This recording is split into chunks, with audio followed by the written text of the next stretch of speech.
ভাইয়ের, আমার বন্ধুগণ,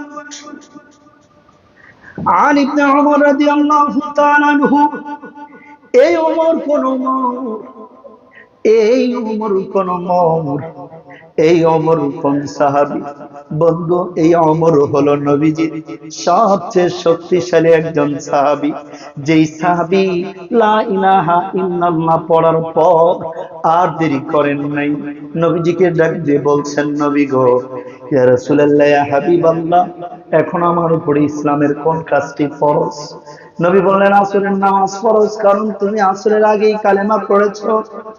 সাহাবী বললেন, ইয়া রাসূলুল্লাহ, ইয়া হাবিবাল্লাহ, আসরের নামাজ কখন শুরু হবে? বললেন, একটু পরেই শুরু হবে। বেলাল, যাও আসরের জন্য ওই পাহাড়ের চিপায় গিয়ে আজান দিয়ে দাও। হযরত ওমর বললেন, ইয়া রাসূলুল্লাহ, সবেমাত্র আমি ইসলাম গ্রহণ করেছি, এই মুহূর্তেই আজান হবে। ও নবী, আজানটা যদি জোরে হয় তাহলে কি কোনো অসুবিধা আছে নাকি?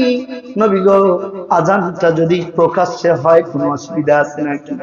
ধর্মীয় কোনো বাধা, ধর্মীয় কোনো নিষেধাজ্ঞা আছে নাকি? নবীজি বললেন, ওমর রে, ধর্মীয় কোনো নিষেধাজ্ঞা নেই, তবে ওমর, আমার পিঠের উপরে মোসাদ আর রয়ের এজেন্ডা বসে আছে। এই মুহূর্তে যদি জোরে আজান হয়ে যায়, আমার ভাই, আমার বন্ধু, নবীজি বললেন, ওমর রে, এই মুহূর্তে যদি তোমাকে বলি আর তুমি যদি রাগ করো তাহলে কেমন হবে? ওমর বললেন, ইয়া রাসূলুল্লাহ, আপনার উপর আমার মা বাবার জান কুরবান হোক। নবীজি, আপনি বলেন, কোনো অসুবিধা নাই। ও ওমর, আজান তো গোপনে দেওয়ার জিনিস নয়, আজান তো জোরে দেওয়ার জিনিস, আজান তো মানুষকে আহ্বান করার জিনিস। কিন্তু এই মুহূর্তে যদি আজানটা জোরে দেওয়া হয়, মুসাদের বাহিনী, ফিরআউনের বাহিনী, আবু জেহেলের বাহিনী আমাদেরকে ধরে নিয়ে যাবে, বড় নির্যাতন করবে, বড় কষ্ট দিবে। ফিলিস্তিনে মসজিদে আকসার মতো আমাদের নামাজের জায়নামাজ থেকে ধরে নিয়ে যাবে। জুমার বয়ান হচ্ছে, হাজার হাজার মানুষ নামাজে দাঁড়িয়ে,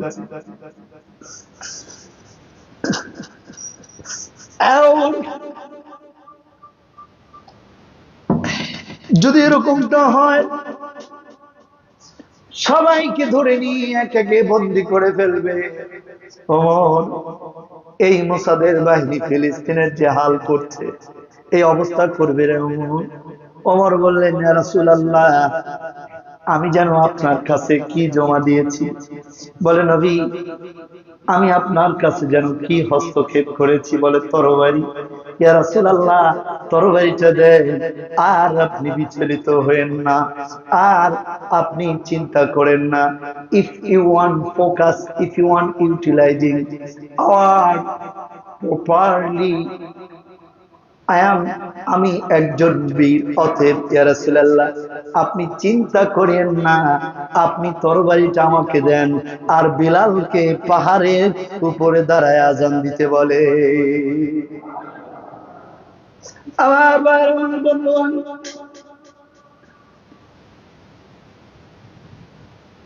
এই রয়ের ষড়যন্ত্র, এই মোসাদের ষড়যন্ত্র আজকের নয়, আমার নবীজির উপরে চলেছে। আমার নবীজির উপরে শুধু নয়, মুসা নবীর উপরে চলেছে। শুধু মুসা নবীর উপরে নয়, হারুন আলাইহিস সালামের উপরে চলেছে, জাকারিয়া নবীর উপরে চলেছে। মাত্র 5 জন নবী এই পৃথিবীতে রাজা হিসেবে রাজত্ব করেছেন। বাকি সব নবী রাজা ছিলেন, কিন্তু রাজত্ব করতে আসেন নাই। এই 5 জন নবীও রাজত্ব করতে আসেন নাই, কিন্তু জন্মের সূত্রে রাষ্ট্রের অধিপতি পেয়েছিলেন, যার কারণে বিরোধী দলের ষড়যন্ত্র ছিল না। জোরে বলি সুবহানাল্লাহ। অন্য কোন জমায় আপনাদেরকে বলবো, এই 5 জন নবী কোন 5 জন নবী? হয়তো আপনারা অনেকে জানবেন যে সুলাইমান আলাইহিস সালাম ইয়াকুব নবীর বংশধর, তিনি রাজাই ছিলেন। কারণ এই ফিলিস্তিন, এই বাগদাদ, এই শাম, এই অত্র অঞ্চলে রোম পারস্য, এই রোমান এম্পিয়ারদের অধিপতি ছিল সুলাইমান নবীর আন্ডারে। জোরে বলি সুবহানাল্লাহ। আমার ভাই, আমার বন্ধুগণ, জন্মে থেকে রাজা এরকম নবী ছিলেন 5 জন, আর সবাই কালেমার দাওয়াত নিয়ে রাজা হয়েছেন, সবাই দ্বীন প্রচার করতে গিয়ে রাজা হয়েছেন, সবাই ইসলাম প্রতিষ্ঠা করতে গিয়ে রাজা হয়েছেন। তার মধ্যে নবী মুহাম্মদ সাল্লাল্লাহু আলাইহি সাল্লাম রাজা হয়েছেন। জোরে বলি সুবহানাল্লাহ। আমার ভাই, আমার বন্ধুগণ, নবীজি বললেন, আমার মাথার উপরে চেপে বসেছে মোসাদ আর রণ বাহিনী। ওমর, এই মুহূর্তে আযান দেওয়া যাবে না। ওমর বললেন, ইয়া রাসূলুল্লাহ, যদি তরবারিটা আমার কাছে দেন আর যদি অনুমতিটা দেন তো আযানটা জোরে দিবে। হযরত ওমর আযানের আগ মুহূর্তে পাহাড়ের উপরে দাঁড়ায় বাঘের মতো গর্জন দিয়ে জানায় দিলেন, মক্কার কাফেররা, তোমরা কি তোমাদের সন্তানদেরকে এতিম বানাতে চাও? স্ত্রীদেরকে কি বিধবা বানাতে চাও?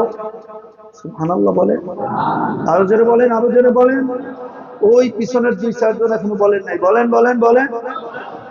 আমার ভাই, আমার বন্ধু, হযরত ওমর বললেন, তোমরা কি স্ত্রীকে বিধবা বানাতে চাও? মা বাবাকে সন্তান হারা করতে চাও? যদি খুব মনে চায় চলে আসো, আমি ওমর তরবারি নিয়ে দাঁড়িয়ে আছি। জোহরের নামাজের সময় তত্ত্ব গরম,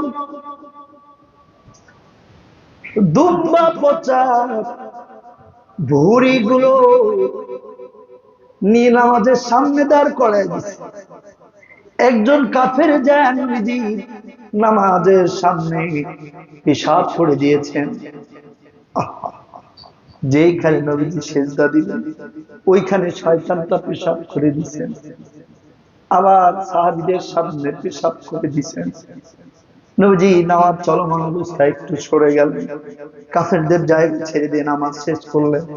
শেষ করে মুসলমানদেরকে বললেন, সাহাবীরা একটু বিচলিত হও না, ইউ হ্যাভ নো আফরাইট, একটু চিন্তিত হও না। আজকের এই দিন দিন না, আরো দিন আসবে। এই দিনটা ডুবায়া দিয়া, ওই দিনটা ডুবায়া দিয়া এই দিনটা ভাসবে। জোরে বলি সুবহানাল্লাহ।